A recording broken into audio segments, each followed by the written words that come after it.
Okay, here we are. We're joined by Matt here, and the great thing about the putting bar is it's a very versatile mat that we can actually use it for chipping as well. And you know, one of the things with chipping, people don't realize it's not just a case of just keeping your body still and using your hands and your wrists. It's a case of just a little bit of body movement is important. So the great thing about it is that with your arms connected to your chest, a little bit of turn back, a little bit of turn through, gives you a really solid feel. And it's almost as if the turn actually hits the ball, as I like to say. It's not a case of just trying to help the ball up in the air. And I think this is where a lot of people go wrong with chipping, is that first of all they stand way too wide, so it's a nice narrow start that you want to adopt.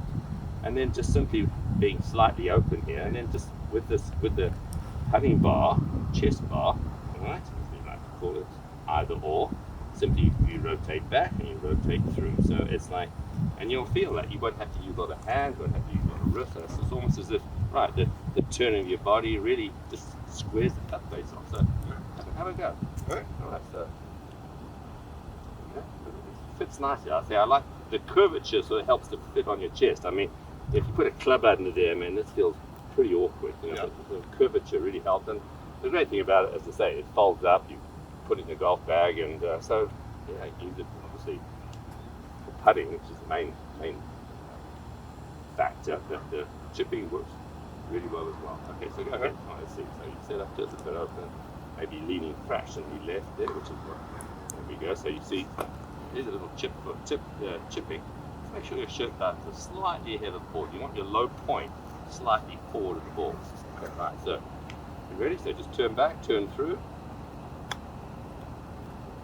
Go. So, hey, if you want to hit it a little longer, you can either take a club with a little less loft, or otherwise you just make a slightly bigger movement.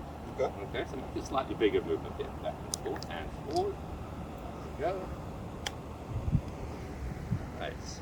And they say it keeps the hands and the wrists out of it, because the problem is that people's hands and wrists get sort of somewhat uncontrollable. You know, they're trying to help the ball up in the air, especially if they have this sort of wide start. So always advise people, say, narrow starts. You never see really good chippers with wide starts. Maybe for a flop shot, but not for a chip shot. So hit one more.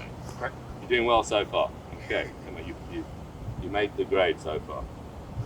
Here we go. So leaning left slightly. So maybe 60% of the way forward. Okay, slightly open stance. Right, now back and through.